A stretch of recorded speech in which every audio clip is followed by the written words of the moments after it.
Pokemon aren't always balanced, and some can even run the games they're in. Some Pokemon are beloved by fans, and some are just so hated that fans are completely open about their dislike of said Pokemon. Today we're going to take a look at some Pokemon that are cool in concept but led to the game being competitively unbalanced, led to a poor playthrough experience, or just led to infamy in its own generation. That being said, I think it's best we start where it all started with Generation 1. One of the greatest things about Generation 1 was how you could go any way you want after the third gym. You're able to choose which order you take on most gyms, where you go, and how you get there. But one thing is certain in your journey, you'll have to venture into caves or mountains to advance. And do you know what's in mountains? That's right, bats. Having to be forced through caves where almost every space has encounter slot means that you're going to encounter a lot of Pokemon, and Zubat being encounterable in all caves while having the highest encounter rate in the first two caves is going to be one of the Pokemon you see the most in your Kanto journey. This has led to the meme that there are too many Zubat, that they're annoying, or that they cause a major inconvenience. Combine its high encounter rate with the supersonic attack to cause confusion, and now you have a Pokemon that's designed to slow you down during your playthrough, definitely harming your chances at a fun playthrough for at least a solid portion of the start of the game. Every trainer's journey starts with the most important question: which Pokemon will you pick? In Generation 1, players get to choose from 3 of the most iconic Pokemon in existence, but in Generation 2, we get to choose from 2 extremely iconic Pokemon, Totodile and Cyndaquil. Wait, there's a third Pokemon? Oh yeah, that's right. Chikorita is an adorable little grass starter, and its evolution Bayleaf was given some powerful moments in the anime, but its final stage, Meganium, was just simply outshone by the other 2 final stages in all aspects. On top of that, being mainly a wall, most players will find that its damage output is majorly lackluster, and will soon come to regret choosing it.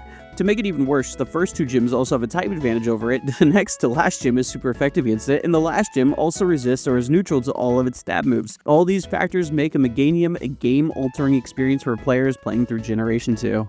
Each Pokemon game, the main goal outside of the Elite Four is to complete the Pokédex. Game Freak tends to artificially milk playtime by giving some Pokemon a lower encounter rate, making some static encounters require playing through the Elite Four if knocked out, or by giving you roaming legendaries. But what if Game Freak gave you a Pokemon that was near impossible to encounter, that you had a lower chance to randomly encounter than a shiny Pokemon? That would be what Feebas is. In Generation 3, Feebas was only encounterable on 1 of 6 slots in 1 location on a route most players will probably just speed through. If you find where you're able to encounter Feebas, you still have to figure out which tile you can encounter it on, and even then, you still have to find out what tile is hosting the Feebas at that particular time. Yes, that's right, the available tile randomly changes. Game Freak has provided no explanation as to how to determine which tile Feebas is on, but thankfully, the tiles are well known and widely shared to avoid causing the issue to affect players replaying through Ruby or Sapphire. However, that doesn't mean that many players' Generation 3 experience was tarnished by this horrible mechanic. The coolest Pokemon can always leave a major impact on players, even if they aren't the strongest Pokemon. Charizard took over the scene by being a powerful dragon, despite lacking the power or typing to be as ferocious as some of the actual dragon-type Pokemon. Like Garchomp, for example. Garchomp's sleek design, amazing stats, and with its trainer, the powerful Cynthia, it's become a fan-favorite Pokemon. If it's so fan-favorite, why is it on the list for Pokemon that have run the game?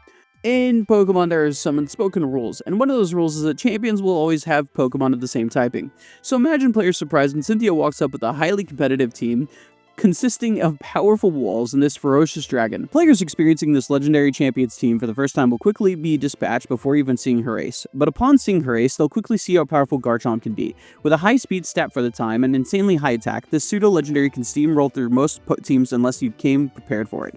And considering its only weaknesses were Ice, an extremely weak typing at the time, and Dragon, an extremely rare typing at the time, it's no wonder that Garchomp was able to devastate the remainder of an average player's team and force an entire Elite Four rematch at least a couple times. Pokemon has a lot of creative designs and have inspired Pokemon fans to create their own fake mons and even entire games with similar art styles and designs, but not all Pokemon are created with the same level of creativity, the main Pokemon often pointed to being Garbodor's evolutionary line.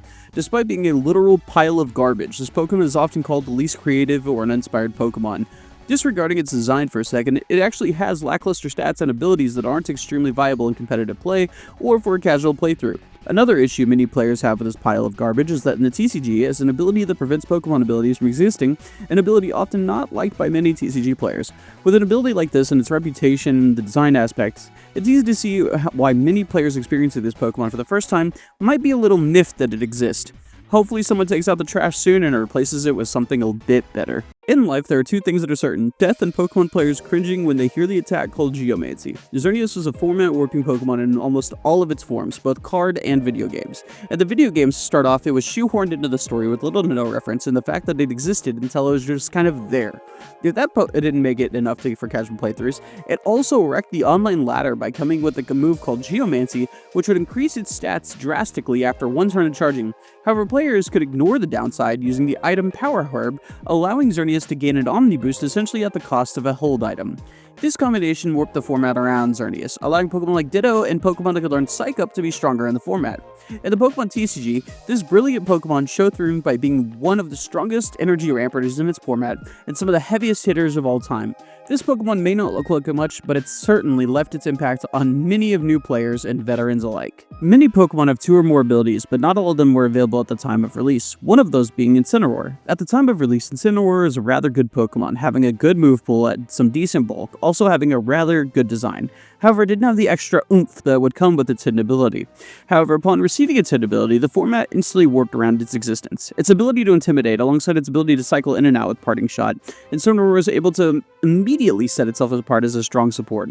But not just that, it also has access to powerful utility moves named Fake Out, and high damaging moves like Darkest Lariat and Flare Blitz. Combining all these things, and it's no wonder that many video game players can't stand that this Pokemon exists. And that's not even touching on its design.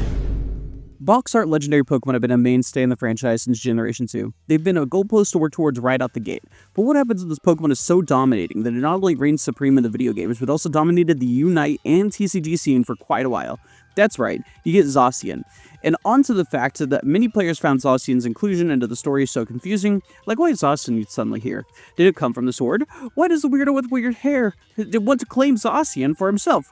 Why did Zacian run away after we fought Eternatus? With such a confusing inclusion in the story, a dominating presence inside games and the TCG, and a dominating presence in formats in the video game series, it's no wonder that this Pokemon has left a sour taste in a lot of players' mouths. I want to take a second to share a personal goal I have. I want to get every Pokemon shiny with a copy of each for each ability it has, that has my OT and a Pokeball. That sounds annoying, right? Well, what's more annoying is when Pokemon make shiny legendaries, mythicals, or just generic Pokemon lagged behind location-based events where you're logged into different trainer OTs or limited time in-game events. Which brings me to the Pokemon we're talking about, Gimmighoul. Currently, the only way to have legally obtained a Gimmighoul was to get it during the week-long event where it was at full odds with no way to manipulate the odds or in Pokemon Go. Thankfully, I saved the event to my Switch. The part that really sucks about this is that I didn't get the Gimmighoul until a year after the event had ended. The event had actually had another run whenever I finally got the Gimmighoul. Not just its lack of an easy access shiny, but also how you go about evolving this Pokemon plays a major role in why players don't like this Pokemon. Having to hunt down just under 1,000 coins to evolve this Pokemon, with the max amount of coins you can get per battle being 50 but as low as 1, it could take hours and hours upon grinding to simply reach the halfway mark to evolve this Pokemon. And what do you get for evolving this Pokemon? The string cheese guy.